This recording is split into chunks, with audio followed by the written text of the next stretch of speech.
Austin, Texas ప్రాంతంలో ICE officers last weekend illegal immigrants కోసం జల్లెడ పట్టారు. చాలామందిని అరెస్ట్ చేసిన పరిస్థితి. ఇది న్యూస్‌లో కూడా మనం చూసాం.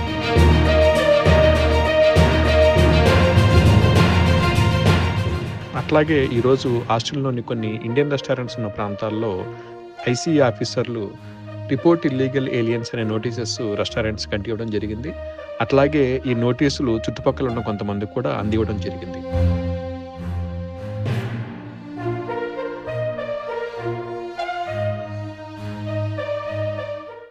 స్టూడెంట్స్ ఎవరైనా ఐసీఈ ఆఫీసర్ ఇన్స్‌పెక్షన్‌లో ఆథరైజ్డ్ వర్క్ చేయడం లేదని తెలిస్తే ఇది వాళ్ళ F1 వీసా స్టేటస్‌కే ప్రమాదం. దయచేసి గమనించగలరు.